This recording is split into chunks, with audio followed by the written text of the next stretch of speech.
a sofrer e ser feliz, né? Então, quer dizer, a gente sempre vai encontrar algo que todo mundo quer. E quando você encontra algo que todo mundo quer, aí são as diferenças que vai fazer a coisa acontecer. A igualdade não vai fazer a coisa acontecer. Eu nunca vi uma comunidade de iguais felizes. E olha que eu já fui em todas as comunidades que eu tive conhecimento no Brasil, e eu nunca vi uma comunidade onde as pessoas eram iguais, né? Porque elas estavam pela igualdade. A essência é a mesma para todo mundo, mas o pensamento era igual, a prática era igual, o querer era igual, e que eram felizes. E na diferença existe a possibilidade de ser mais alegre. Então, vocês vão ter, e nós também, como sempre, a oportunidade de praticar isso aqui, porque a gente vai por esse caminho, a gente vai pelas diferenças. E a diferença não ameaça, né? A diferença amplia a perspectiva. Se ela sabe o mesmo que eu, estamos aqui à toa juntas, né? Mas se a gente sabe diferente, uma pega e fala, ai, que bom que você está indo para o passado, porque eu estou indo para o futuro. Ah, então ótimo, está na hora certa da gente se encontrar, né? Então, o meu convite porque eu e a Ivana, a gente não ensaia o encontro, porque o encontro é o nosso modo de viver, né? Nem pessoalmente a gente ensaia, nem na dupla. E o meu convite é que eu vou trazer aqui um campo e uma perspectiva, e aí vou passar a bola para a Ivana fazer o que ela quiser com esse campo, com essa perspectiva. Meu Deus. Não é não? Sim, assim. Tá vamos bom. lá. Pode ser? Tudo pode, vamos lá. Então, eu comecei falando que a coisa mais significativa e mais importante são as relações e a qualidade dessas relações. Porque se essas relações elas não acontecem, a gente começa a ver uma competição. A gente começa a ver uma comparação, começa a ver uma escravidão. Porque o que acontece? Quando as relações não acontecem, é impossível estar na vida sem relações, a gente começa a ter, então, intermediários para fazer as relações acontecerem. Então, se a relação, qualquer coisa, marido e mulher brigaram, querem separar, como aquela relação, ela tem que acontecer, não é porque vai separar que vai acabar a relação, ela tem que acontecer. E como ela não está aberta para acontecer, chama um intermediário. Chama uma terapeuta, chama um advogado, chama a polícia, chama um intermediário. Né? Então, as relações, elas acontecem, ponto final. As qualidades delas podem ser própria da relação, ou ela pode estar presa aos seus intermediários, a quem são leis, combinados, acordos,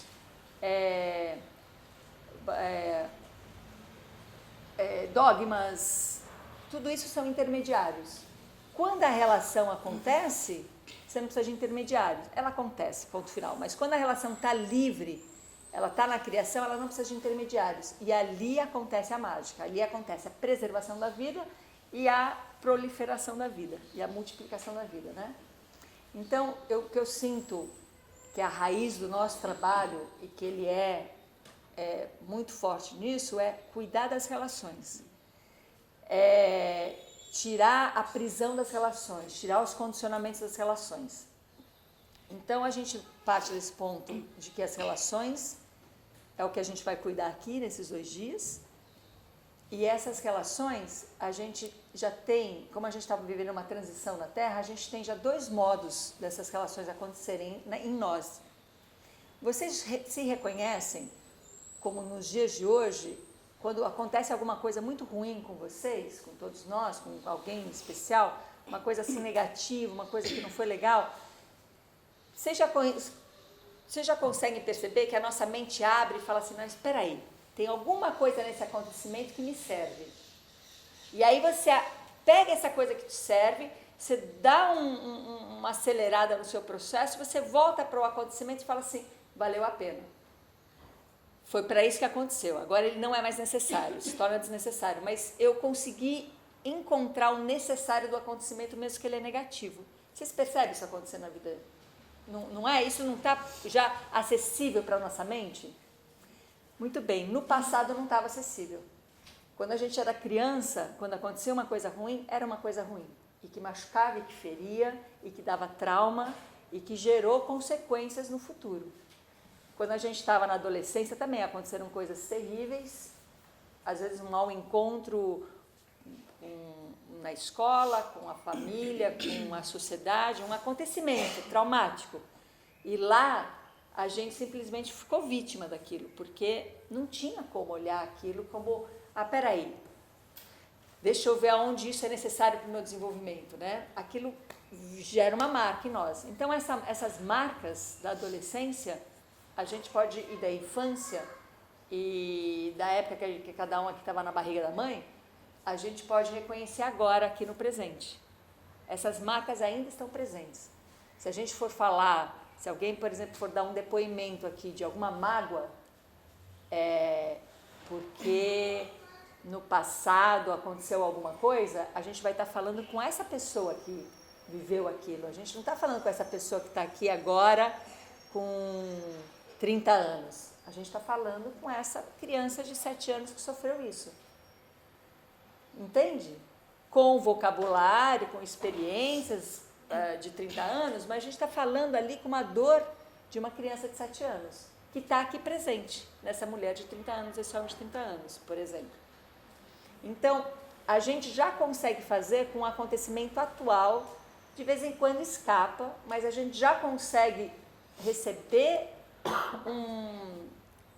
uma questão que nos desestrutura e fala, não, peraí, deixa eu pegar o necessário disso, deixa eu aprender com isso, deixa eu mover isso e ganhar outro fôlego, olhar para trás e falar assim, bom, é desnecessário já posso sair desse problema. Mas no passado a gente não tinha como fazer isso. Então, o meu convite para olhar para o futuro é a gente olhar para o passado e ver o quanto ele está no presente. Ou é a gente olhar para o presente e ver o quanto o passado está condicionando o presente. E se o passado está condicionando o presente, e se o futuro é o passado do presente, tudo bem? Pegaram essa lógica? Isso é só para a Ivana rir.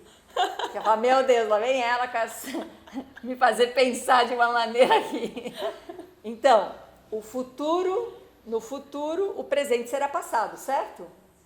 O presente está sendo condicionado pelo passado. Porque hoje, por exemplo, a gente está aqui num lugar muito seguro, uma sala linda, num espaço lindo, com pessoas assim muito afim de se trabalhar, está tudo muito lindo. Me diz se eu falar aqui, alguém tem uma dor? Se alguém aqui vai falar assim, eu não tenho, cara, onde está a dor? Né? Não tenho por que ter dor. Está aqui na cadeira de praia no Rio de Janeiro, como vou ter dor? Mas todo mundo vai encontrar uma dor. Aonde está essa dor? No passado. E por que você carrega essa dor aqui agora? Porque no passado você não conseguiu fazer dela, encontrar o necessário dela, fazer uso dela e finalizar. Hoje você consegue fazer isso, no passado não conseguia. Então, este passado, ele condiciona o presente. Aqui tem dores que não pertencem a esse momento, mas está condicionando esse momento. Logo, eu posso prever futuro. É só vocês me falarem do seu passado que eu falo qual vai ser seu futuro. Fácil de prever, porque a gente está se condicionando a isso, né? Então, de uma maneira ou de outra, uma das coisas que a gente vai fazer aqui nesse final de semana é sentir no presente o condicionamento do passado e usar essa nossa capacidade que foi conquistada, que emana da Terra, que já está nos atravessando, de transmutação, de integração, de dissolução, de marcas do passado que nos condicionam para poder liberar o futuro. Aí o futuro fica livre.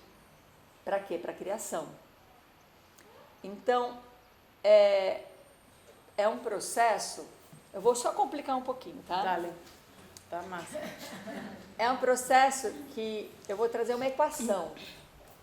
Essa equação é só para criar um fluxo na nossa mente. Eu vou trazer esse pensamento, é tudo artifício, não é nada dogmático, né? mas nós temos dualidade, a gente vive com dualidade, integração, paradoxo. Dualidade, integração, paradoxo, ação. Dualidade, integração, paradoxo, ação. Esse é o ciclo virtuoso da nossa mente. Vou dar um exemplo pelos olhos. A gente tem 2 olhos. Cada olho está conectado com um hemisfério da mente, do cérebro. Esses 2 olhos captam coisas diferentes. Então, digamos que um olho capta os contornos e o outro olho capta o preenchimento. Eles estão absorvendo coisas diferentes. Quando eles se juntam, o nervo óptico sai de trás dos olhos e se junta no centro do cérebro, ali tem uma integração. E o olho esquerdo não fica falando, olha, o que eu vi é mais importante do que o olho direito ou vice-versa. Eles não vão lá para checar, eles confiam, o que eu vi era o que era para eu ver. E aí eles entregam a sua visão. Quando entregam a sua visão, neste ponto de integração, eles se compõem nas diferenças. O que o olho direito trouxe, compõe com o esquerdo e vice-versa, e ali amplia a visão e cria uma coisa que nenhum dos 2 olhos consegue fazer sozinho, que é profundidade. Eu, por exemplo, aqui podem ser 2 olhos. Eu percebo coisas, capto coisas, vejo coisas, escuto coisas diferentes da Ivana e vice-versa.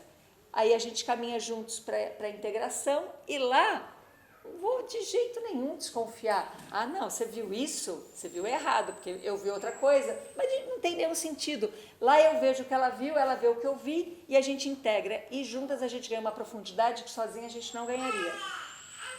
E é verdade, a gente faz encontros sozinhas e a gente percebe isso. Puxa, eu ganharia profundidade se a Ivana estivesse ao meu lado e vice-versa, né?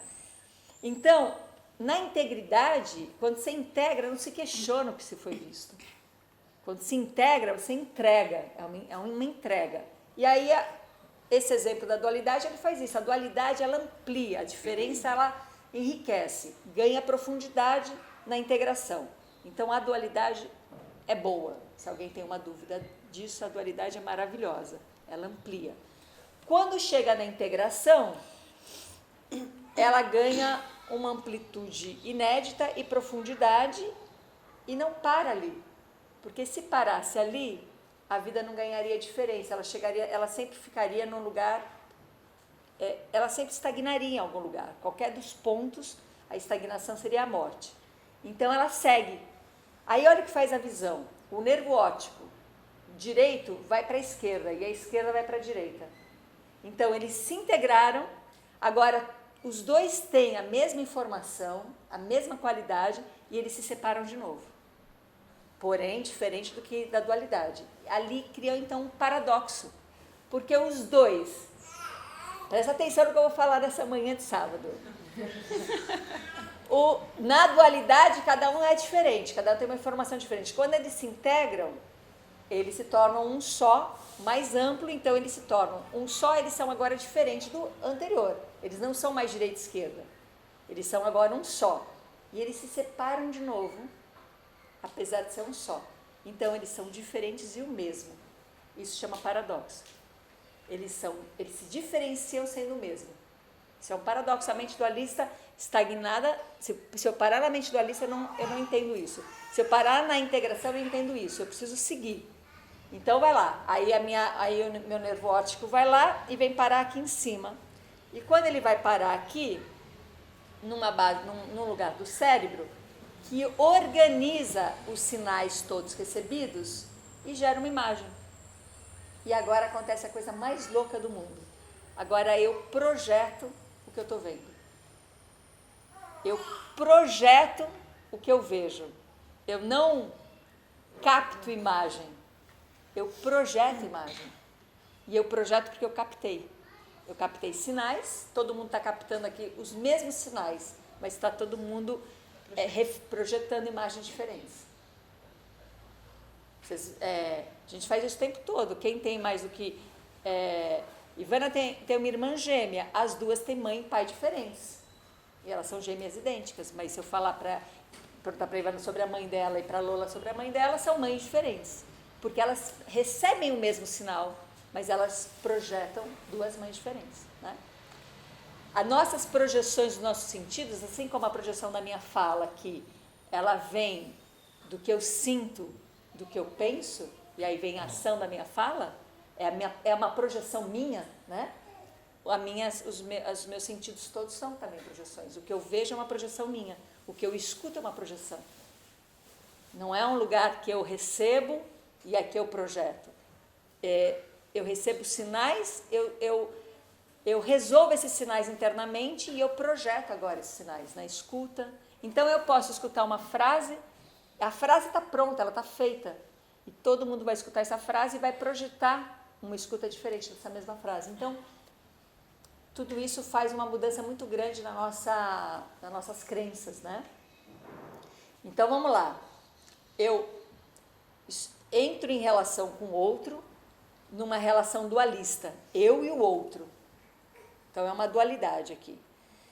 Eu e o outro, a relação faz com que o quê? A gente integre diferenças. Integrar diferenças não tem nada a ver com entrar em acordo, não tem nada a ver com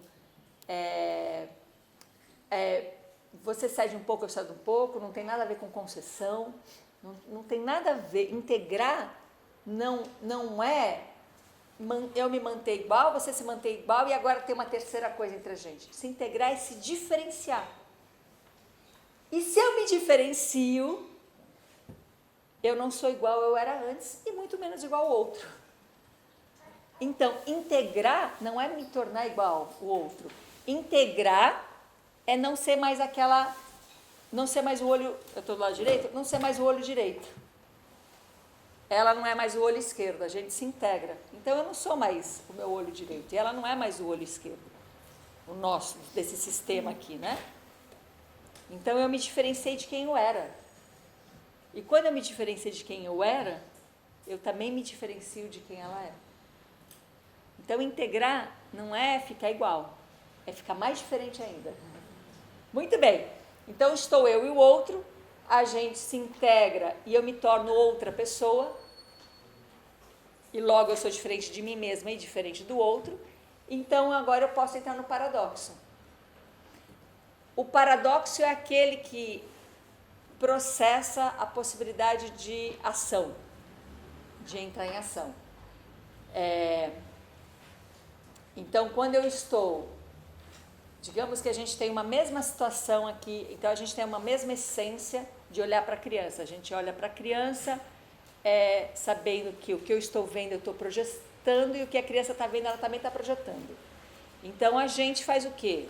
A gente volta para um ponto zero, né? Um ponto de criação, e a gente deixa a criança também, cria um trilho para a criança entrar no ponto zero também de criação, para ela sair de um lugar vicioso, para ali acontecer alguma coisa. Então, a gente já sabe que a gente vai fazer isso. A maneira que a gente vai fazer, a gente não sabe. E se a gente já sabe a maneira que a gente vai fazer, a gente vai ter que ter muita presença para fazer uma maneira que a gente já sabe. Então, o que eu quero dizer é que se tiver uma situação ali, no caso nós duas, só para dar como exemplo, vamos fazer coisas diferentes, certamente. E essas coisas diferentes não ameaçam o que o outro está fazendo, ou faria. Essas coisas diferentes amplia. Nossa, me deu mais profundidade para eu fazer alguma outra coisa ainda, e não para fazer agora igual você. Então, é um ciclo virtuoso. É uma espiral virtuosa, que está sempre passando por isso, né? Dualidade, integração, paradoxo e ação. E esse ciclo virtuoso, ele nunca volta para o mesmo ponto, apesar de sempre voltar para a dualidade, são outras dualidades. A gente não está operando assim na vida. A gente está trabalhando num círculo vicioso, porque a gente está na mente dualista, que é maravilhosa e necessária, mas estagnada ali. E que aí é a morte do todo. Então, ela está se autodestruindo por se fixar. Porque a mente dualista está ficando fixa, ela se autodestrói. Ao invés de falar assim, a mente dualista está fixa, então ela vai ficar forte, não, ela está se autodestruindo. E aí eu vou trazer para a consciência o que eu estou chamando de estagnação na mente dualista. Aqui a gente, todo mundo aqui, não tem uma crença, uma formação e um padrão de pensar como uma coisa é certa e uma coisa é errada? Não temos? uma coisa é boa e outra é ruim, é gostoso e é desagradável? Todo mundo pensa assim, né? A gente foi formado para isso. E só pensa assim quando a gente está estagnado na mente dualista. Não tem uma possibilidade de eu pensar assim, com dessa maneira já tão determinada, se eu não estiver estagnado na mente dualista. E nós somos frutos de uma sociedade, e agora responsáveis por manter uma sociedade estagnada na mente dualista. Porque existe o certo e existe o errado. Ao invés de eu ir para a integração, eu vou para o convencimento. Se você olhar o olho esquerdo, se você ficar olhando igual o olho direito, vai ser melhor para todo mundo. É assim que a gente vai aprender. Então, a gente aprende técnicas de convencimento. Ou então, vamos fazer o seguinte, vamos nos manter na mente dualista, mas vamos nos manter em paz? Então, você vê diferente de mim, vai procurar sua turma e eu vou procurar a minha. Né? Então, ou então, vamos trazer um intermediário que vai fazer o quê? Que vai aceitar nós dois. Eu não te aceito, você não me aceita, mas alguém vai aceitar. Alguém vai falar assim, eu te aceito e eu te aceito. E esse intermediário permite com que a gente se mantenha um pouquinho mais na mente dualista. Estão me acompanhando? E a gente está ganhando altas tecnologias humanas e de recursos vários para ficar mantendo essa mente dualista estagnada, mas com uma sobrevida e mais agradável para todo mundo. E a gente está perdendo o que está acontecendo, porque por mais que a gente brinque de ficar estagnado na mente dualista, a gente é ser vivo em fluxo, e esse fluxo diz assim, é uma ilusão esse mundo que vocês estão vivendo, que nós todos estamos vivendo, porque a vida continua integrando, criando paradoxo e projetando, ela continua atuando, né? Ela continua fazendo isso, apesar da gente fingir que a gente não está fazendo isso, ou investir em outra possibilidade. Então, quando a gente planta, né, eu moro num sítio, e eu fico muito impressionada como quando a gente faz o que a terra ela nasceu para fazer, a coisa floresce, que é uma maravilha. E quando a gente faz alguma coisa contra a terra, então, por exemplo, a terra nasceu para brotar, aí você põe um asfalto, o asfalto racha e nasce uma planta lá do meio teimosa, né? Então, ela cria uma resistência. Quando a gente mantém a mente dualista estagnada, a gente cria uma resistência, por isso que vai criando tanto conflito. Quando a gente libera essa mente dualista, é muito mais simples, porque é o próprio fluxo da vida. Então, aparentemente, para nós que estamos já muito acostumados à dualidade, a estagnar, e da dualidade, porque a gente não está partindo de integração, sabe o que a gente faz? Da dualidade a gente vai para fora. Deixa eu achar como ficar dualista do bem, né? Uma dualista menos violenta. Mas a violência vai estar em algum lugar, porque eu estou na dualidade, estagnada nela, né? Não entro na integração nunca. Então, eu vou finalizar a introdução só complicando um pouquinho mais. Falei que eu não ia te dar trabalho hoje, né? Ela só está abrindo porta, e eu já não sei mais para qual olhar. Tanta coisa. Vamos. Então, vai lá. Então, vamos lá. Chegamos num ponto que estamos todos aqui reunidos para falar assim, não dá mais para ficar melhorando o que está ruim. Não está mais para melhorar a estagnação. A mente dualista nunca é ruim. Não dá mais para melhorar a estagnação na mente dualista. Não dá mais. Já tentamos de tudo. Cracias todas. Né? Não dá mais para melhorar esta mente dualista. E que a gente melhora ela com várias ferramentas. Que não foram feitas para melhorar. Foram feitas para impulsionar o fluxo, mas a gente vai lá, pega essas ferramentas, absorve na estagnação e usa para melhorar. Todo mundo aqui conhece ferramentas como comunicação não violenta, conhece ferramentas como sociocracia, como, não sei, Theta Healing, pode ir para qualquer lado, filosofia, ferramentas que querem liberar fluxo, mas a gente consegue pegar essas ferramentas e colocar num campo a favor de melhorar a estagnação da mente dualista. Vocês reconhecem isso? Então a gente melhora o que está ruim, né? E o ruim não é a mente dualista, o ruim é a estagnação. Então eu vou trazer uma equação aqui, tá? Para realmente a nossa mente paradoxal ficar bem ativada, para a Ivana surfar aqui deliciosamente.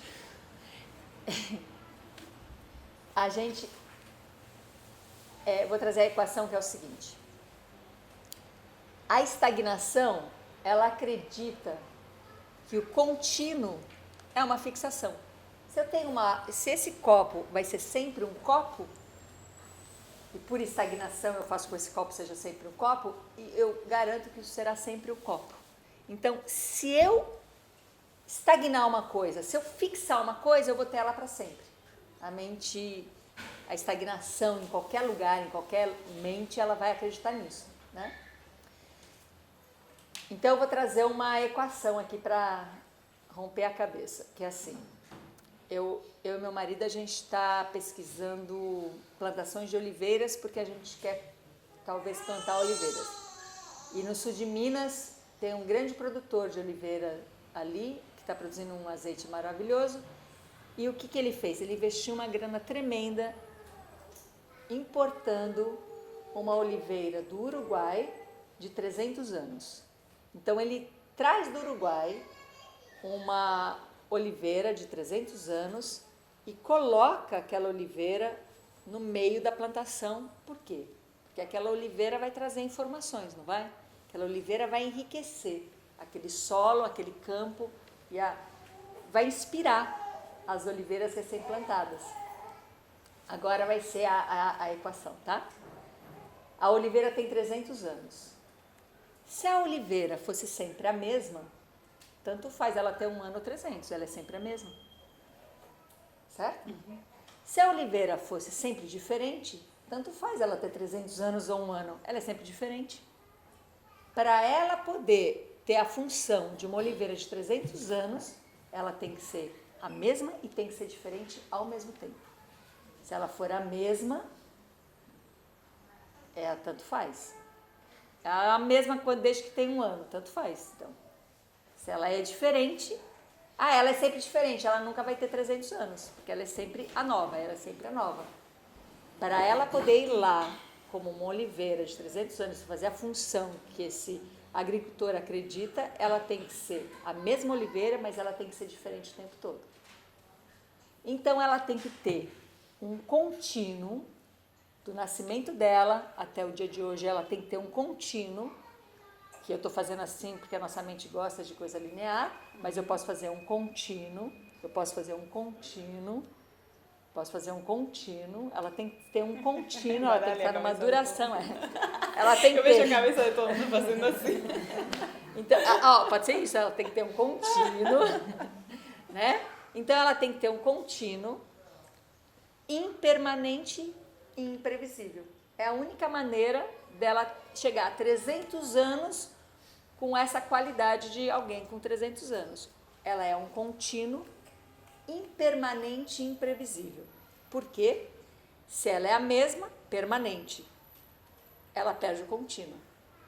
Porque contínuo é movimento, contínuo é fluxo de alguma coisa em si, é o contínuo. Se ela for permanente, perdeu o contínuo. Ela tem que ficar presa. Então, se ela é permanente, ela perde o contínuo. Então, uma coisa permanente é uma coisa descontinuada. Nossa, aquilo é fixo, então perdeu o contínuo. Louco, né? Então, vai lá. Então, ela é impermanente. Todo mundo entendeu o contínuo, né? Todo mundo entendeu o impermanente para o contínuo acontecer? Obrigada, querida. Todo mundo entendeu? Vocês falem, eu não quero perder ninguém no caminho, tá? E ela precisa ser impermanente. E com essa impermanência do contínuo, ela precisa ser imprevisível. Por que ela precisa ser imprevisível? Porque todo contínuo e toda impermanência, para continuar existindo, precisa estar em relação. Não tem nada nessa Terra que está fora da relação. Se eu estou em relação, eu estou nesse jogo. Se eu não estou em relação, é só uma ilusão. Então, eu estou em relação. comecei o encontro falando o quê? Que o que é a relação? A relação é a capacidade de se diferenciar de si mesmo. Quando eu entro em relação, eu me transformo.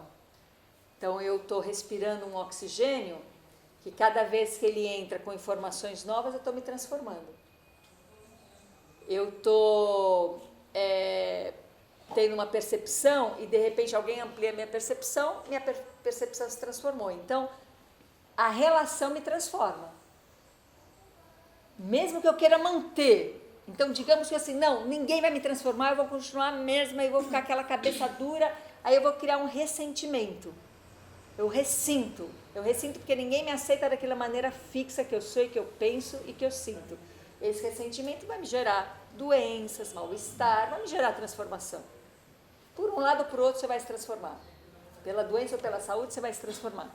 Então, para eu poder existir num contínuo impermanente, eu preciso estar em relação. E relação quer dizer imprevisibilidade. Não tem outra possibilidade. Tem outra palavra que fala assim, entrou em relação, vai ser imprevisível. Porque não existe antes aqui de mim algo que aqui seleciona o ar para eu respirar. É imprevisível que informação vai chegar, né? Então, toda relação é imprevisível. Então, fechamos uma equação. Para que algo exista no contínuo, e a vida é um contínuo, porque eu não sou mais quem eu era antes, mas o que eu fui antes faz parte de mim hoje. Então, eu não, né? Para que exista, a vida existe no contínuo e não tem outra. Para que exista um contínuo, precisa existir impermanência. Se tem permanência, descontinua. Quebra o contínuo, fica estagnado. Então, a vida só pode acontecer no contínuo. Para existir contínuo, só pode acontecer com impermanência. A impermanência só pode acontecer na relação. Porque senão ela não está na vida, senão ela desaparece. A relação é a imprevisibilidade, te traz imprevisibilidade. Então, a equação da vida é: somos um contínuo, impermanente e imprevisível. A estagnação da mente dualista acredita que somos permanentes, previsíveis e que a gente é sempre o mesmo. Né? E esse mesmo tem que carregar essas dores pro resto da vida, tem que chegar lá no dia da morte e agora passar sua vida inteira e tal, rever seus pecados, rever seus... E ficar condicionado a isso. Então, o convite que a gente faz aqui para esse final de semana é que a gente comece a permitir, porque já está acontecendo, não é a gente que vai fazer isso por ninguém, cada um já está fazendo isso, cada um só existe dessa maneira, é permitir que a dualidade entre no fluxo. E a dualidade no fluxo, a gente vai correr o grande risco da nossa vida, que é integrar. E integrar é um risco enorme, porque quando eu integro, algo se desintegra. Por isso que é um risco enorme. E quando algo se desintegra, aparece um campo vazio. E quando aparece um campo vazio, aparece o campo de todas as infinitas possibilidades. E aí eu entro num campo de criação. E aí é o maior risco da vida, eu vou ser uma criadora. E a gente vai trocar, que a gente não é besta nem nada, a gente vai trocar a condenação das marcas do passado te levando a um futuro para a condenação da vida em criação. E é uma condenação muito boa, porque se tem criação, tem alegria. E alegria não quer dizer felicidade, alegria quer dizer vontade de vida. Né? Alegria é aquela vontade de viver.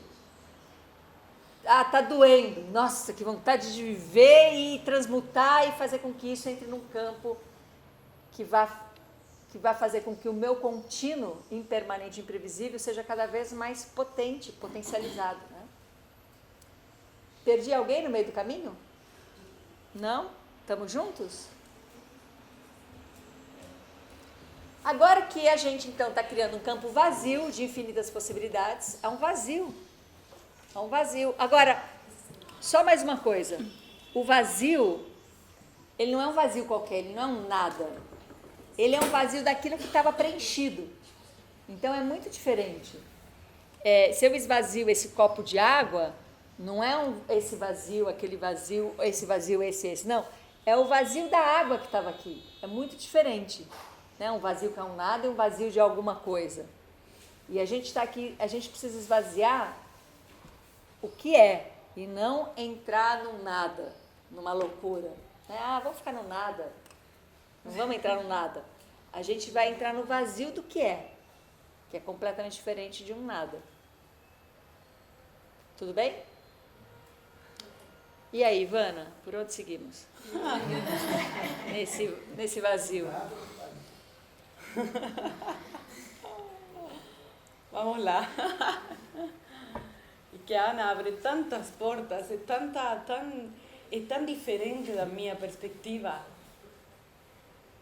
que cada vez que eu escuto a perspectiva dela é uma amplitude, nossa, claro, olha para lá, é uma profundidade assim, que uau.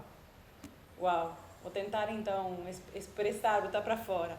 Bom, primeiro preciso falar a vocês que eu estou muito emocionada de ver como a gente tem uma equipe que está trabalhando juntas há muitos anos, né? Tantos anos já se passaram, né? Já tem a Romã agora na história, gravida, desengravida, casa, mora não sei aonde. E assim, eu acho que... Eu acho lindo esse momento da gente...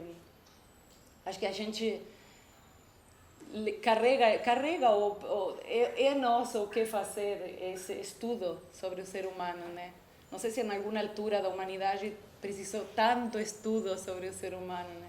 O estudo de mim próprio, né? E como a gente vai realizando essas compreensões e a gente vai andando um pouco mais. Eu fiquei bem pendurada na fala da Oliveira, né? O que permite Oliveira ser Oliveira e não enlouquecer, né? Porque, eu sou o que era e eu sou o que eu sou e já não sou mais nada e eu preciso viver um risco que é uma adrenalina constante, porque quando você tá pronto para você inventar na vida? Tipo, você inventar na vida. Dá um medo, né? Não, deixa viver o que me ensinaram, né? Deixa viver o que eu tenho... uma garantia de que... Imagina eu inventar na minha vida. Que loucura. Você pegar na tua vida e fazer o que você quiser. Inventar o que você quiser. Baseado no quê? No nada. Em ser Oliveira.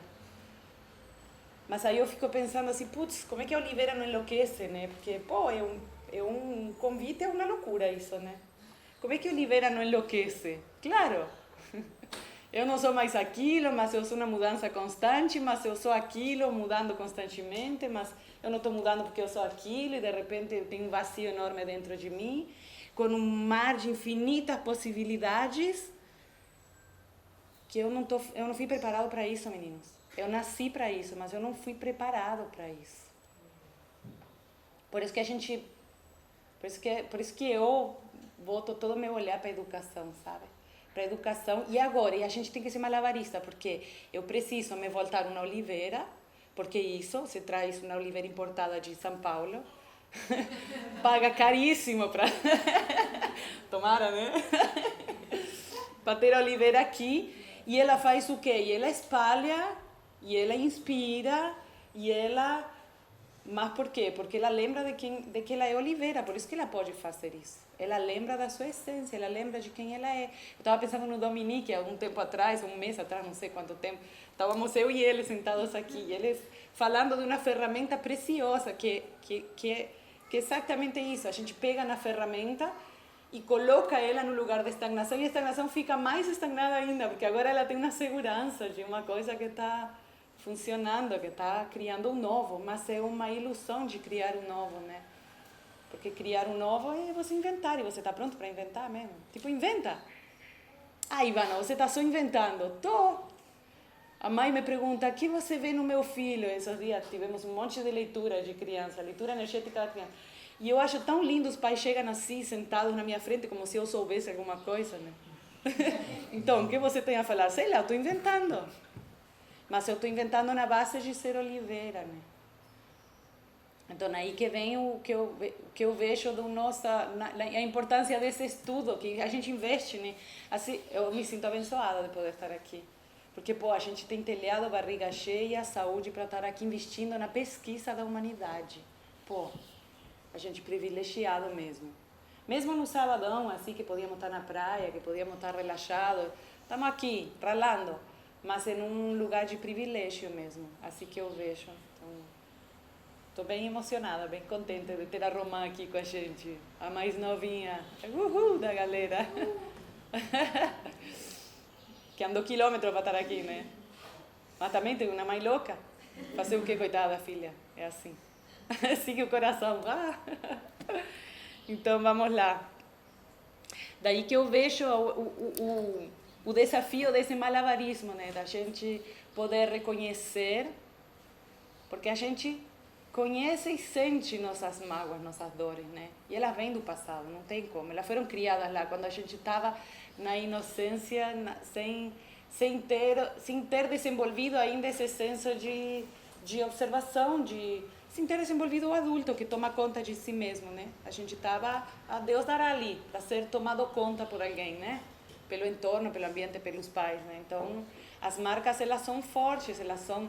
Pronto, então a gente está aqui tendo que reconhecer essas dores que dói, então até que eu reconheço, mas quando dói, a gente nunca quer sentir dor, então me afasto quando sinto a dor, então é reconhecer isso para poder curar as marcas negativas de ser uma oliveira. Dá para entender? Porque ser criança, ser puro, ser inocente, ser aberto, estar presente, eu tenho marcas daquilo como algo negativo. Tem as marcas positivas, que todo mundo diz assim, eu quero voltar a ser criança, né? Mas você quer voltar a ser criança na parte linda. E na parte da vulnerabilidade, e na parte de estar ali a entrega, e na parte de estar ali totalmente exposto ao mundo. Você quer voltar àquilo?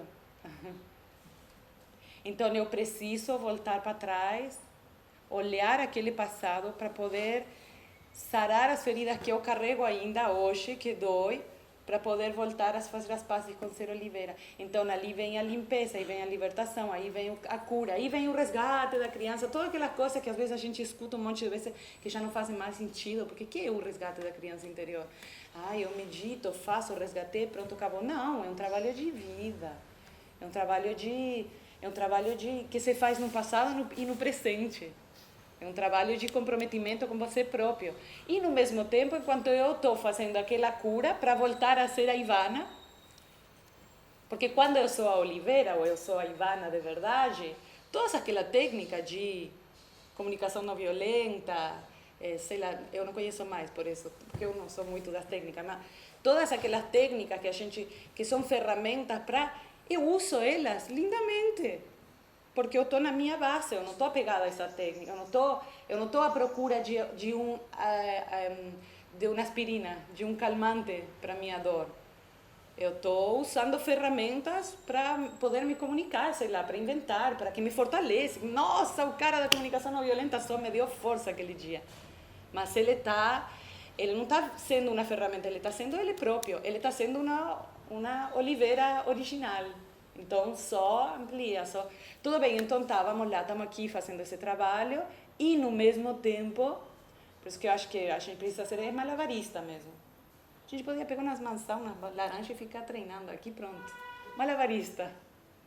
No mesmo tempo, para quem tem filhos e para quem não tem filhos, porque a responsabilidade das crianças é de todos nós, porque minha filha está aqui hoje sendo impregnada por todos nós, não só por mim, é por todos nós. Então, para mim, o que você está vibrando aqui dentro está influenciando minha filha. Então você tem uma responsabilidade enorme com minha filha, mesmo que você nem sabe o nome dela. Porque as crianças elas estão sendo impregnadas pelo ambiente que as rodeia, né? Elas estão sendo impregnadas pelo exemplo que a gente dá. Eu vi minha filha como mudou de Guaporé, a gente mora em Guaporé. Uma cidadezinha muito relaxada, muito de boa, não tem perigo, não tem nada lá. Não tem nada lá. Não tem nada lá.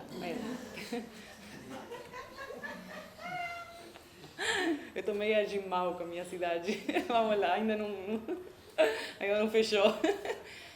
Então a menina está habituada a estar assim, ó, super relaxada. Ela está atuando de verdade 100% sem filtro, no risco, na oliveira, no ambiente que a rodeia. Ela está relaxada, ela está sendo ela só se preocupa por ser ela. Chegamos aqui no Rio de Janeiro, aqui você tem que estar à defesa. Não sei se vocês perceberam como vocês, mesmo todos os dias, estão preocupados com carro, com bandido, com a chave, com isso, com aquilo, com semáforo, com o cara que vem de trás. Então você está em um estado de alerta. Chegamos nós duas bobonas, que estado de alerta? Eu estou na rua, não se me cruza pela cabeça pensar que alguém pode vir pegar a minha carteira. Por quê? Eu não fiz nada de errado. Por que isso vai acontecer? Não tem esse alerta, né? E eu observo a mudança que ela teve de estar aqui. De ficar aqui até com crianças puras, inocentes. Ela teve que aprender a estar à defesa. Ela teve que aprender a estar alerta. Ela teve que se ligar. Que não é ruim, é legal, porque ela mora nesse mundo. Então é bom que ela aprenda tudo o que precisa, né? Para sobreviver aqui, né? Para passar essa experiência o melhor que ela pode, né? Mas ela teve que ligar o alerta. Estava totalmente desligada. E então eu mais uma vez confirmo assim, ó. A gente faz esse ambiente. Nós, adultos, todos aqui de Rio de Janeiro, criamos esse ambiente para nossas crianças. Um ambiente de alerta. Por quê? Porque a gente está aqui se batendo, está aqui se roubando, aqui se dando soco, se maltratando. E olha só, as crianças daqui do CRIA não são crianças que estão passando muito perrengue, né? Mas elas estão passando sim, porque a gente aqui, não vou pensar na favela, na violência, na polícia, nos bandidos. Vamos pensar aqui nós estamos nos dando socos o tempo inteiro. Estamos nos protegendo, estamos nos tirando. Por quê? Porque tem muita coisa, muita dor, muita mágoa, muita coisa lá para mim. Não consigo estar aqui sendo 100% oliveira, trocando e, como se diz, como a Ana disse, absorvendo a oposição, integrando o que é diferente de mim, crescendo, me dedicando a crescer, assim como a minha filha está lá em Guaporé, se dedicando só a crescer. Ela está aqui se dedicando a crescer cheia de defesa, em alerta. Então a energia dela não está só para crescer, ela também está indo para a defesa, né, para alerta. Como a gente adulto cria esse ambiente e a criança vai reagir e essa vivência, como a gente influencia na vivência dela, né? Então, além de estar curando aqui minhas histórias, eu preciso também estar de olho no que eu estou gerando nela, porque como a Ana disse, o que ela está vivendo hoje é o que está determinando a forma como ela vai, as mágoas que ela vai carregar no futuro dela. E é uma responsabilidade enorme. Responsabilidade, toda vez que eu falo responsabilidade, eu vejo um laço desses de bater, sabe? Não tem nada a ver com isso. Pelo contrário, quando a gente vive a responsabilidade de uma forma responsável, responsabilidade é liberdade. É liberdade. Quanto mais eu me responsabilizo, mais livre eu sou. Porque mais eu recolho minha potência, minha força de fazer a diferença, de fazer a mudança, né? De gerar essa mudança. Então, no mesmo tempo, por isso que eu digo que a gente precisa ser malabarista, no mesmo tempo que eu estou aqui lidando com, precisando curar para poder fazer as pazes com minha essência, porque assim, para você viver a infinita possibilidade, você precisa estar na tua essência, não tem como. Você precisa, a tua base, que não é você ser um santo e ser limpo e ser nada disso, mas a base do teu pensamento, do teu sentir, das tuas ações, ele precisa vir da tua essência.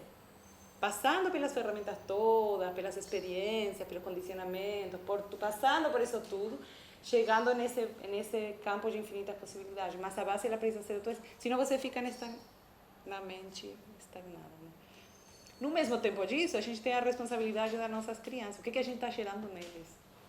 O que as nossas ações, pensamentos, sentimentos, falta de cura está gerando neles aqui e agora?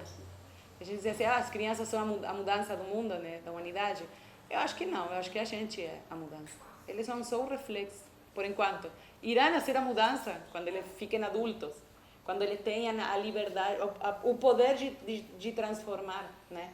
Eles têm o poder de transmutar, de libertar, de transformar o tempo inteiro, mas não é consciente como a gente que pega e diz, nossa, com 7 anos de idade minha mãe me bateu e gerou esse trauma, deixa eu ver o que eu vou fazer com isso. Não é assim. Elas são o que são, estão o que estão, né? Totalmente dependentes do ambiente que a gente está criando para eles. Né? ouvindo a Ana falar, assim, para mim, tudo que a Ana fala só me amplia, porque é tão louco, tão diferente, nunca pensei nisso. Mas, no mesmo tempo, até às vezes eu vejo amigos nossos, né, que estudam, nós duas, né, casos raros de oliveiras importadas. E ficam confusos. Nossa, mas a Ana falou o oposto de você. Aí eu vou ver o que a Ana falou, o oposto de mim. E a Ana falou a mesma coisa de outra perspectiva. Só que você só pode sentir quando você está na tua base. Na tua base. Mas para você ir para a tua base, você precisa fazer as pazes com ela. Curar as mágoas de morar nela. E estar disposto a correr o risco de morar nela. Porque realmente é um risco. Você está inventando. E tem uma corrente enorme te dizendo, você está inventando. Está louca, você está inventando. Quantas vezes me disseram, Ivana, no que vai dar essa educação que você dá aos teus filhos? Eu não sei, eu vou te falar depois. Deixa eu ver no que vai dar. Eu não sei, tem que sentar e ver. Agora meu filho está com 18 anos e eu estou vendo no que deu. Estou satisfeita, graças a Deus. Porque eu juro, eu confesso, ai não, foi terrível. Quando eu comecei a ver que não tinha mais nada para fazer, que agora era só ver o fruto do que eu plantei. Putz, senti um desespero dentro, falei, ai meu Deus. Será que deu errado alguma coisa? Será que será que ele é capaz mesmo de viver, né? Será que eu ajudei de verdade? Não, tá tudo certo, tá tudo certo. Tá indo, tá fluindo. E com isso me veio a compreensão de, na vivência, na experiência, o olhar de que, porque eu plantei sem noção nenhuma do que isso iria gerar, né? Nenhuma noção. Com isso me veio a compreensão de que, olha só o que eu plantei lá atrás, como tá aqui agora, né?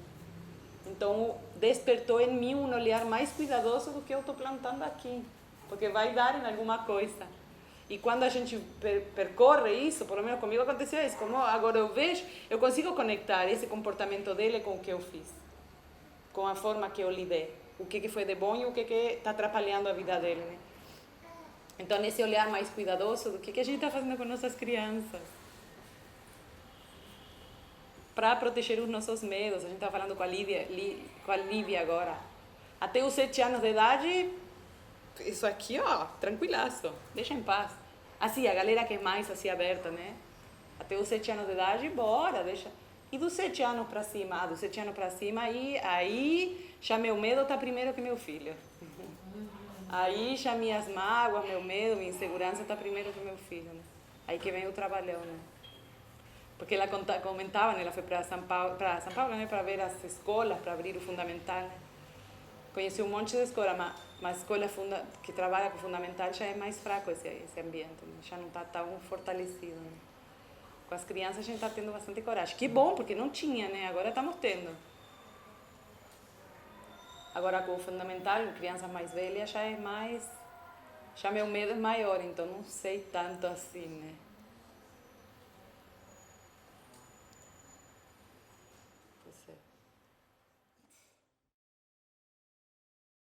Então, as marcas, elas podem estar condicionando ou podem te dar experiência. Quando uma marca te condiciona, é uma prisão. A gente está chamando de uma marca que você prende o pé lá e você fixa ali. Então, você atua... Quando alguém faz alguma coisa negativa para outra pessoa, alguma coisa que a gente vai chamar que aquilo despotencializou outra pessoa, né? Quando alguém faz um ato que não é legal, aquela pessoa está sentindo uma dor, não tem outra possibilidade. Ou ela está tentando se livrar de uma dor, ou por causa dessa dor ela está tentando ser feliz para sair dessa tristeza. Ninguém faz alguma coisa, eu não consigo, até hoje eu não consegui ver alguém fazer alguma coisa para outra pessoa do mal, negativo, que não fosse, que prejudicasse, que não fosse o transbordamento de uma dor.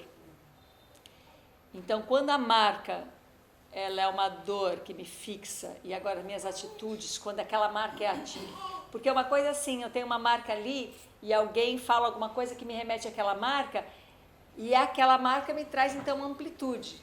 A outra coisa é quando alguém remete naquela coisa que é uma marca, aquela marca me dá uma reação. Ai, tocou na minha dor. Então, vou ter que transbordar dor, né? Então, nunca a coisa em si é um problema, né?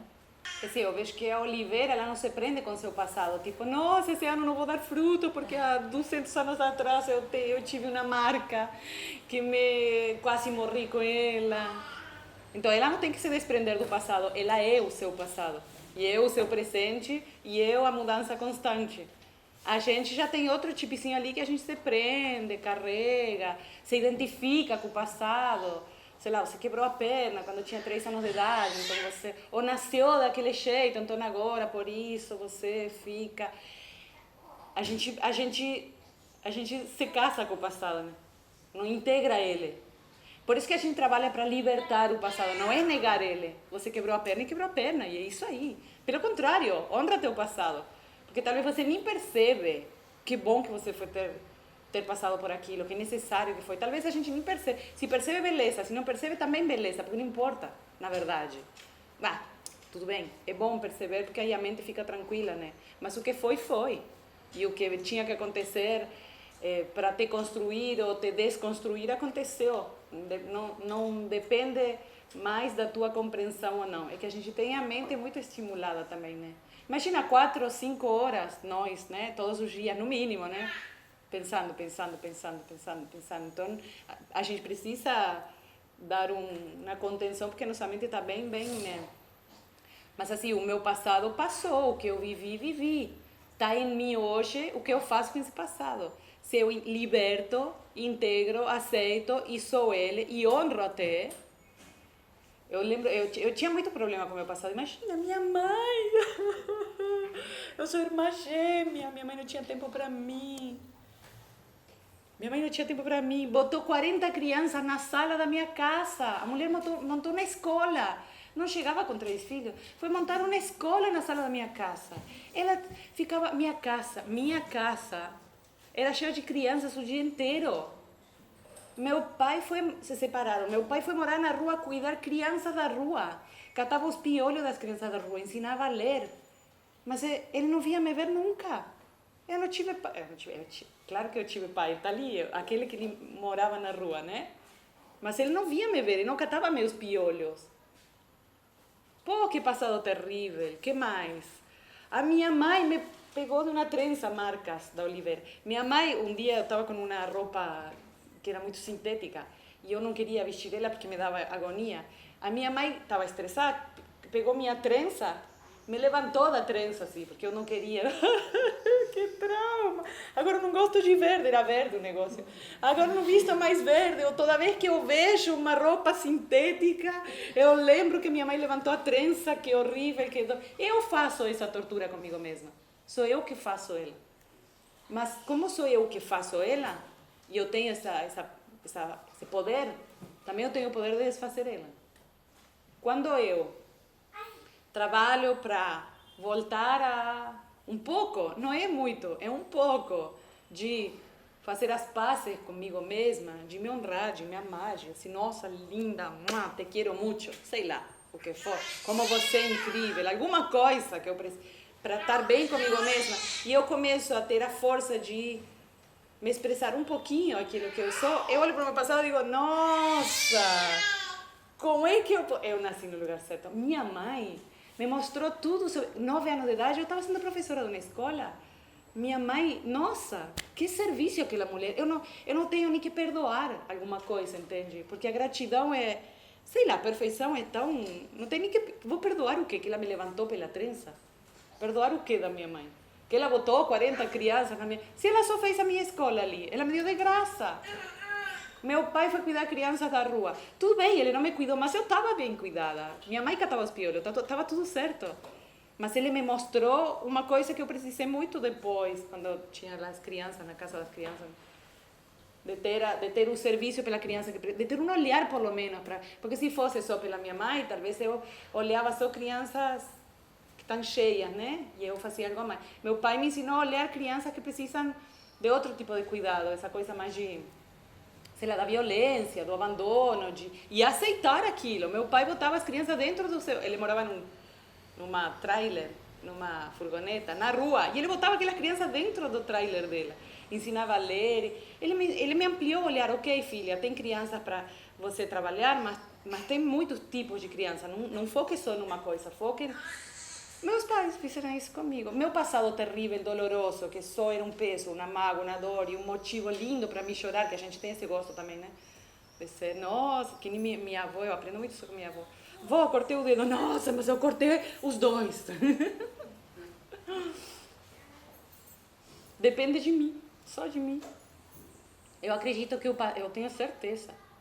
Não gosto de falar que tenho certeza, mas eu tenho, vou fazer o quê? Desculpa aí. Todo o nosso passado, de cada um de nós, só podia ser assim, porque não cabe um acontecimento que não está permitido. Só que a gente se relaciona como a gente quiser. Como a gente quiser. Ah, não, Ivana, como a gente quiser não, porque você, pronto, teve isso, mas você não teve um pai abusador, não teve uma mãe que te bateu até sair sangue. Olha, filha, eu não sei qual foi o teu passado, mas eu sei que você está aqui sentadinha hoje só por causa disso. Que a Oliveira dá aquele tipo de azeitona só porque aquela marca fortaleceu alguma coisa modificou nela. E que tem essa sabedoria só porque passou por aquilo. Não porque estava sentado lendo, estudando sobre aquilo. Porque passou por aquilo. E a gente pode convertir toda a nossa dor em cura. E o mais lindo é que não é nem para você a cura, é para os outros. Eu bati no meu filho até os 8 anos de idade. Agora, eu tenho 2 caminhos. E é uma linha bem tênue. Não são tão assim. São bem assim, ó. Que terrível que eu fiz, coitado do meu filho. Que culpa que me dá. Que mais violenta que eu fui. Imagina, não foi uma violência assim, de espancar um menino, mas para mim, ontem eu vi uma criança tomando um brinquedo da mão de outra e foi tipo, ah, que violência. Eu sinto a violência muito assim. Muito. Qualquer coisa para mim é violência. Eu batia no meu filho. Eu posso pensar assim, putz, eu posso escolher viver, que terrível aquilo que eu fiz com meu filho, que mãe, se eu pudesse voltar atrás. Olha, ou então eu posso pegar no meu passado, na minha experiência, validar, me honrar por ter passado por tudo aquilo, porque, pô, é minha arte, né? É minha vida, e ninguém vive nos meus sapatos para entender, para saber e para escolher. Ninguém foi criada como eu, nem minha irmã gêmea, que ainda a gente descobriu agora, faz sentido para a gente, não sei se é verdade, mas faz sentido, que as gêmeas é uma alma dividida em 2. E a missão delas não tem como não estar, porque é a mesma história, né? Só que é a experiência de viver uma alma em 2 corpos, né? Então, tudo que ela faz me impacta assim brutalmente. E tudo que eu faço impacta ela brutalmente. Influencia e abre ou fecha ou magoa ou liberta, assim, não é relação de dependência, é relação de como se diz? É uma influência muito grande que uma tem na outra, mas é de parceria, sabe, de construção em conjunto mesmo. E eu posso olhar aquela vivência e dizer assim, putz, mas olha só, eu bati no meu filho e agora chega a mãe que bate no filho e acho que nunca se sentiu tão acolhida por alguém. Você bate no teu filho, nossa, e não é você bate no teu filho, sua descontrolada. Nossa, eu também vivi esse descontrole, sabe que dá para sair dele?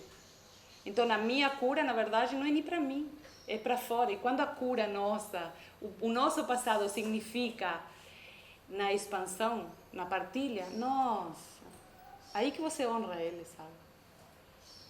Aí que... Porque aí tem um valor, sabe? Você diz assim, tá, passou aquilo, mas agora, olha, tudo que está se passando por causa daquilo. Você reconhece teu passado e liberta.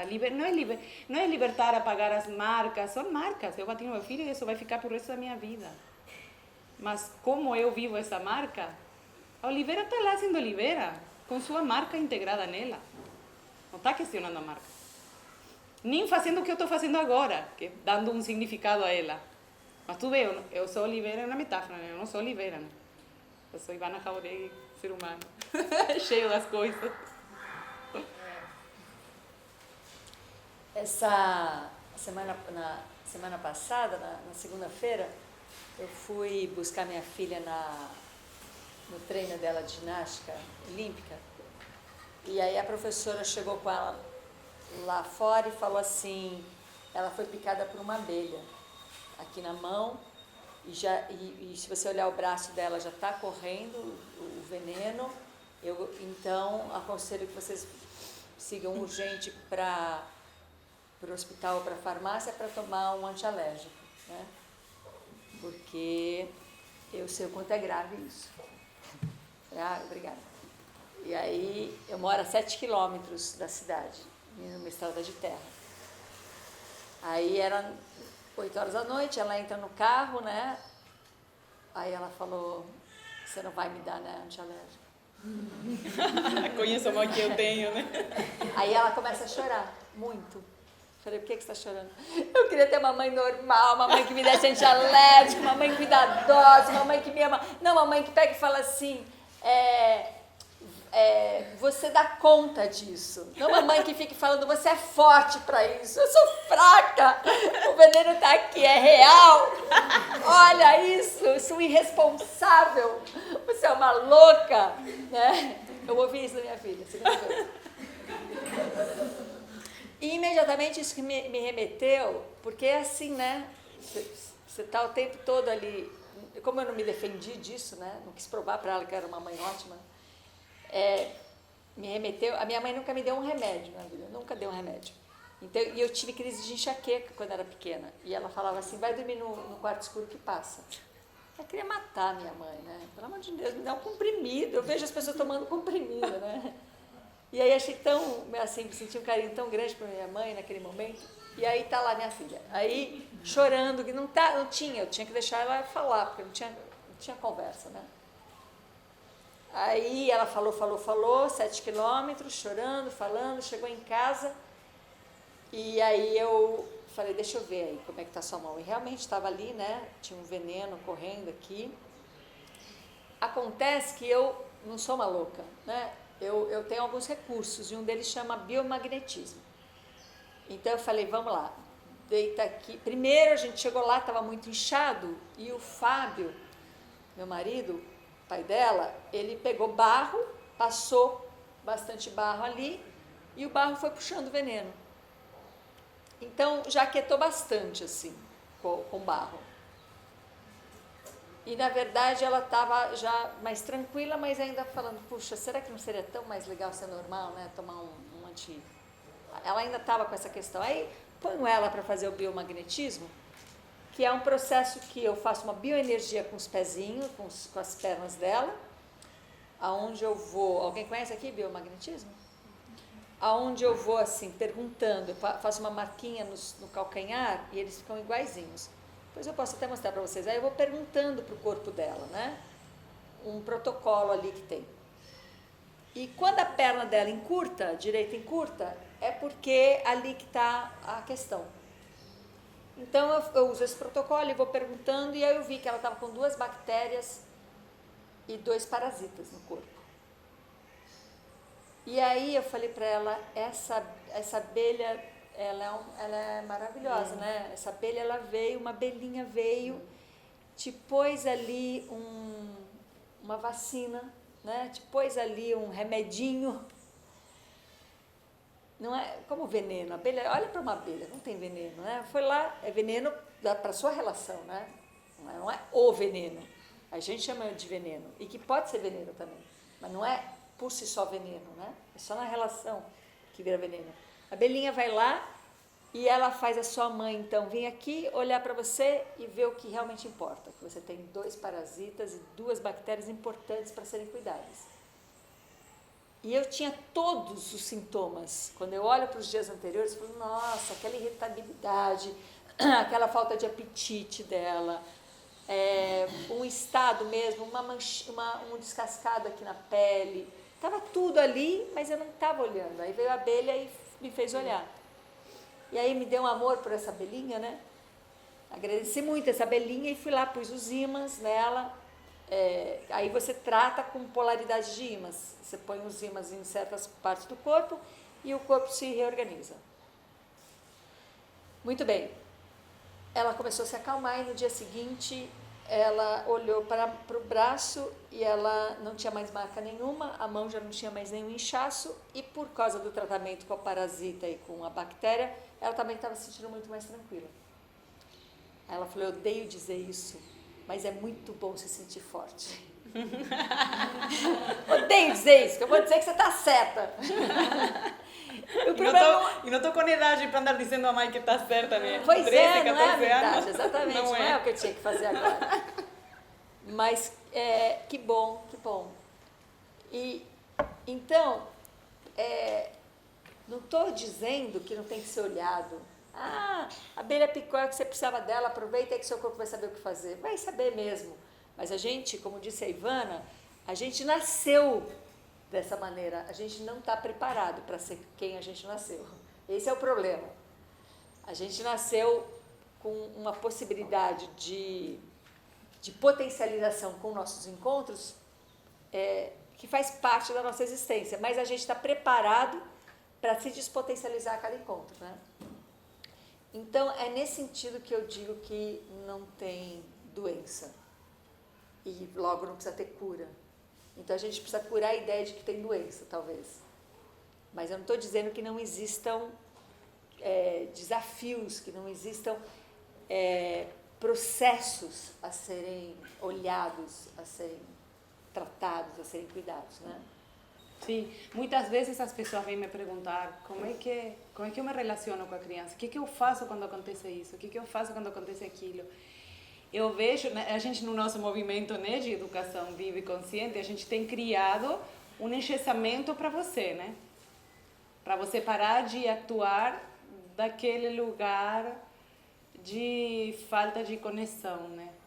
Escutando a Ana falar, eu acredito que a gente está bem próximo de um momento de começar a soltar esse engessamento, né? Começar a ser, mas é que assim é perigoso, porque você vai soltando e você vai começando a se libertar nessa relação. Você precisa observar se você está se libertando a entrar nessa relação de oliveira para oliveira, ou se você está caindo no velho padrão. Porque, assim, lamentavelmente, a forma como a gente se relaciona, que está cheio de programas e crenças no meio, precisa desconstruir aquilo. Senão a gente não... Assim que eu vejo, tá? Você pega tudo que eu falo assim com muito cuidado, porque eu falo bem convencida do que eu estou falando, e isso até é perigoso, né? Mas eu vejo que a gente precisa desconstruir aquilo. Porque assim, do jeito que a gente se relaciona, cheio das Theta Healing, comunicação não violenta, coaching, cheio das... Educação viva. Educação viva. Sim, porque não é o Theta Healing, a comunicação violenta, a educação viva, é como a gente se relaciona com isso. No outro dia eu percebi, estávamos lá na escola, eu quase chorei. Falei, putz, eu mesma criei um formato para você se desconstruir e encontrar a tua base para se relacionar de verdade.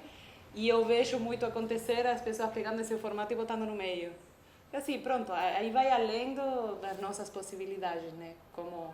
Como inventores. Por isso que agora a gente está trabalhando a desconstrução de ficar na estagnação. Porque enquanto eu tiver gosto pela estagnação, é isso que eu vou fazer. Vou ouvir a Ivana falar sobre escuta viva e vou ficar ausente fazendo a técnica da escuta viva, né? Mas e você é representante, né, de alguma coisa. E fica confortável. Agora você faz parte de um grupo que é muito lindo, que tem um apoio, que tem uma experiência e pronto, relaxa. E eu me responsabilizo. E fico ausente, claro. E de novo a mesma, não importa do que técnica, de que for, não importa o que você escolhe, é o lugar onde a gente bota a formação, pedagogia. Formação de pedagogia. Que é uma anestesia para essa dor. Ótima formação de pedagogia, mas o que você faz com ela? Você bota no meio entre você e a criança? Que é o que a gente está habituado a fazer. Por quê? Porque me relacionar diretamente é um risco constante. Mas então, olha só, você encontra o desequilíbrio, o que você enxerga na criança. Você faz, olha para você, vê teu desequilíbrio, vê teu desvio, Quando você olha para a criança de novo, você já sabe o que fazer com ela. Você simplesmente sabe o que... É que a gente sabe como se Porque aí você está relacionar. inventando. Porque aí você entrou no campo da invenção, no campo da criação, né? Você olha as crianças se relacionando, elas não estão pensando, ai, a menina fez assim comigo, como eu vou me relacionar. Ah, estão sendo o tempo inteiro. Claro que elas já começam a criar por causa das suas marcas que vêm da nossa educação, das vivências que a gente oferece para eles, já começam a criar espinhos na relação, né? Mas pelo menos até eles se relacionam nos espinhos. A gente já cria a teoria fixa lá, do espinho. né? E não fixa lá depois. Flui. A gente já vai criando o espinho. Assim, eu tenho refletido bastante sobre isso também, sabe? Eu falo, putz, mas assim, sei lá, eu continuo aconselhando as pessoas de se enchesse. Se enchesse até você não aguentar mais. Se enchesse até você não aguentar mais mesmo. Porque por algum lugar a gente precisa desconstruir. E alguma contenção, é como um limite. Tá, eu estou batendo, eu estou xingando, eu estou agredindo, eu estou me projetando, eu estou não compreendendo nada, eu estou cheia das formas. Então, não bato, não compreendo mais nada, não, me encheço. Até que em alguma hora você vai estourar você vai aceitar tudo que você vai abrir mão de tudo, como uma criança, quando você pega ela, sabe? Em alguma hora ela vai desistir. No momento que você desiste, você sente. Não vai perguntar para ninguém. Você simplesmente sabe, sente. Putz, encontrei outro lugar, sabe? Nossa, esse é um lugar muito mais verdadeiro, sabe? Desisto de tudo que eu sei. Não abandono. Minhas marcas estão lá. Mas eu desisto. E eu olho para você, criança que acabou de bater em não sei quem, ou que está me contando uma mentira. E eu já trabalhei com muita criança que mente. Com muito adulto que mente. Eu já trabalhei com todas as minhas mentiras. Legal, são minhas marcas. Mas entre eu e ele não tem nada disso. Eu me aventuro a simplesmente ver o que está lá. Mas aí eu preciso ir na minha vulnerabilidade de criança. Ir ao encontro, de verdade. Sem defesa, sem casca, sem nada. Simplesmente ir ao encontro. E quando você passa muito tempo nesse enxergamento, que a gente fala disso, você começa, como é uma observação tão profunda de você próprio, você começa até a descobrir, porque assim, te digo, eu trabalho há muitos anos com essa educação, e mesmo assim, às vezes uma criança me reflete um negócio, mas eu já percebo, entende? Putz, estou aqui, criei minha defesa. Ou então, Catarina, vem cá, você lida com ele, porque eu estou cheia da defesa aqui. Pelo menos eu consigo me colocar um limite, me educar a mim mesma, me conter a mim mesma. Para mim não é o fim de alguma coisa, é um caminho de aonde que vai dar, não sei, mas eu sei que a gente precisa de um remédio para curar uma coisa. Né? Sei que a gente precisa de alguma maneira mudar urgentemente essa resposta. Meninos, as nossas crianças estão sendo medicadas, elas estão sendo adormecidas pela gente, porque a gente não sabe mais lidar com elas. E em lugar da gente questionar como é que eu estou lidando com ela, a gente questiona como é que ela está reagindo ao que eu faço. A culpa é dela. Parem meninos, vocês estão me deixando louca. Não, cara, você sempre esteve louca. Eles só estão te mostrando a tua loucura. Eu falo para minhas filhas, chega, preciso silêncio. Eu estou estressada, não é nada com vocês.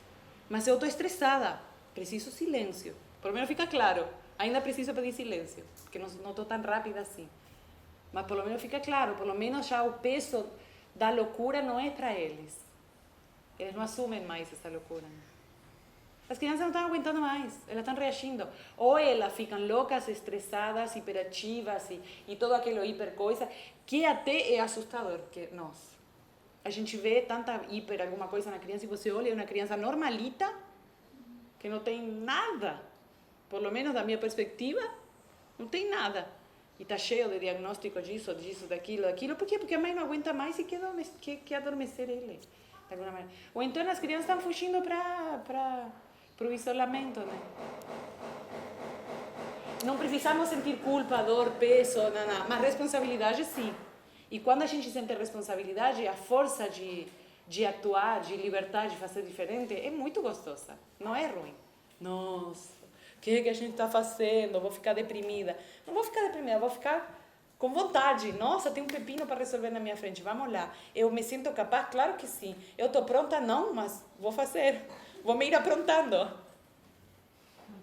A gente tem uma imagem muito boa que é assim. Tem um trem que precisa de um trilho, né, para poder correr. Então, aquele trilho é um limite. Porque se eu pego esse vagão e ponho ele aqui, ele não tem para onde ir. Mas aqui no trilho, ele vai. Então, a gente pode chamar esse limite de contenção, ele dá uma contenção para o caminhar. Agora, se eu ponho uma barreira na frente do trem, eu impeço ele de ir. Aí a gente vai chamar isso, por exemplo, de um limite, que é o meu limite que impede o trem de caminhar. Então, às vezes a gente confunde isso, né? Deixa a criança fazer o que ela quiser para ela ser livre. Deixa esse vagão em qualquer lugar para ele ser livre. Ele vai deixar de ser trem. Né? Para ele ser trem, ele precisa da contenção. Essa contenção, ela é criada sempre, ela é atualizada, ela é um efeito de uma relação cultural, social, afetiva. E a barreira que eu ponho na frente é um limite que impede aquilo. Então é bom a gente diferenciar, para a gente não confundir e começar a justificar as nossas ações. Falar, não, só estou dando contenção. A palavra não vai dar contenção, né? Eu só estou dando o limite. A palavra não vai dar o limite. Então, o que eu estou fazendo? Eu estou impedindo um fluxo? Ou eu estou dando um caminho para esse fluxo, né? Porque se eu não der esse caminho, ele também não pode ficar perdido, porque a gente nasceu e ainda sustenta uma sociedade desorganizada, desalinhada. A gente desviou, a gente teve um desvio na humanidade, eu não tenho dúvida disso. Eu tenho todas as certezas do mundo, e elas são altamente cambiáveis. À tarde pode ser que seja outra certeza. Mas agora eu posso dizer, eu olho para a humanidade, para mim mesma, e para a humanidade, a partir da minha perspectiva, e eu vejo um grande desvio.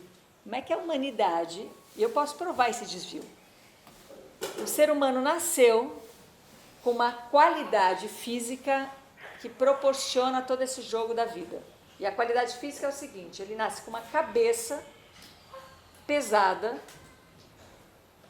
proporcionalmente muito maior do que qualquer outra parte do corpo, e nessa cabeça ele tem um cérebro e tem sentidos. Quando o bebê nasce de um parto normal, de uma maneira geral, pode acontecer de outra maneira, mas de uma maneira geral ele nasce pela cabeça. Então, quando ele passa a cabeça, o resto do corpo se organiza e passa. Então, vai seguindo aquela cabeça. Quando o bebezinho nasce, o pescoço dele não fica firme. Em um mês, mais ou menos, ou varia isso, né? A cabecinha encontra a primeira vértebra, encontra aquele piso, se relaciona, se integra ali e aquela fica firme. Foi o pescoço que ficou mais musculoso? Não. Foi um encontro, uma relação. Opa! Agora, quando essa cabeça faz isso, o que vai acontecer? A coluna vai começar a ter uma direção, um norte. Então, imagina que eu tenho uma vara de pescar aqui de bambu, eu empurro essa vara para baixo, ela faz pressão para cima, não é? Cabeça começa bem em cima do atlas, né? A primeira vértebra, empurrar a coluna para baixo, a coluna começa a ir para cima. Então, em pouco tempo, o bebezinho agora tem coluna indo para cima. Tem músculo aqui, tem ideia de postura, tem nada. Tem uma relação com a gravidade e com as suas partes, que estão o tempo todo caindo em direção ao chão, mas se tem um piso, a gravidade manda de volta. Então, cabecinha está lá, com o piso da primeira vértebra, e agora indo para cima, está caindo, e a gravidade mandando para cima, e a coluna subindo. Braço e pernas livres. Aí, essa criança, com essa organização, começa a irradiar para os seus braços e pernas, que são bem curtinhos, a princípio, né? E aí, quando ela dá essa irradiação, uma hora a criança fica em pé. Ela está em cima do pezinho? Claro que não. Pezinho daquele tamanhinho, sem nenhuma musculatura preparada para isso, ela está nessa relação. Cabeça caindo em direção à coluna, coluna subindo em direção à cabeça, e esse equilíbrio faz, opa, aquela perninha livre experimentar. Mas ela não está lá no chão. Vocês conseguem lembrar disso? Ver isso? Né? Então ela está ali. Este processo, então, ele vai se organizando, ele vai se ajustando e, de repente, o corpo vai ganhando um equilíbrio. E agora os pés vão ficando mais aterrados, crescem, né? Os membros crescem. Uma criança, ela demora 7 anos para ter essa dimensão, né? Ela levanta o braço, está aqui, está aqui, está aqui. Então, quando isso já se organiza, ela ainda tem essa dependência relacional da cabeça com a primeira vértebra. Enquanto a cabeça estiver caindo em cima da primeira vértebra, a coluna vai andar em direção à cabeça e braço e perna vão se mover. E o tronco inteiro vai se mover a partir das suas articulações. É simples, é dado, assim, você vê isso acontecendo. Todos nós aqui nessa sala perdemos essa conexão, que ainda existe, mas a gente não usa. A nossa cabeça, de todos nós aqui do Ocidente inteiro, ela fez esse deslocamento. E ela não está caindo sobre a primeira vértebra, ela está deslocada. Então, quem está segurando aqui para a gente não cair? Uma tensão. Ou um abandono. Se eu me abandono, alguma coisa me segura. Não adianta uma postura, porque não é uma questão de consciência. Isso é uma questão de existência. Não é consciência. Então, é assim. A gente não tem como a gente retomar isso pela consciência. A gente tem que retomar isso pela existência. Eu posso ter consciência de como fazer isso, mas é a existência que vai fazer. Então, todos nós aqui, o Ocidente desviou. A cabeça não cai na primeira vértebra, é básico. Se a cabeça não cai na primeira vértebra, eu fico aqui com 4, no máximo, sei lá, 5 quilos que vai pesar uma cabeça, a Deus dará. Então, olha só, se eu estou numa postura normal, minha cabeça está caindo para trás. Está vendo? Ela está fazendo esse eixo assim? Se eu soltar todo o meu corpo, vou soltando, opa, ele cai para trás. A gente já daria assim. Aí a gente faz um jeitinho, né? Ou eu projeto um pouquinho, ó, pronto, já equilibrei. Estou caindo para trás e agora para frente. Faço um esforço. Ou compenso com o ombro, ou compenso com a bunda, ou compenso com o quadril, ou compenso com o dente, enfim. Ou eu vou espalho toda a compensação pelo corpo, que parece que até estou relaxada. Que relaxada. Espalhei tudo. Porque eu não paro. Super relaxada. Né? Porque eu espalhei as compensações. Trava aqui, trava ali. Então, até hoje eu nunca vi uma criança nascer sem essa possibilidade, com a exceção de que se tem uma paralisia cerebral. Quando um bebê nasce e acontece alguma questão e ele nasce com uma paralisia cerebral e essa condição não acontece, ela vai ter que então ser desenvolvida para que esse bebê cresça e possa se mover. Ou ele não vai se mover, né? E aí vai ter que usar a cadeira de roda e tudo mais. O que não é um problema. O problema é quando a gente nasce com essa condição e desperdiça. Então, o problema não é ter essa condição. E quem não tem essa condição? Quem não tem essa condição tem todas as outras condições. Ao cego não falta visão. O problema é ser cego e não ver, não usá-la, né?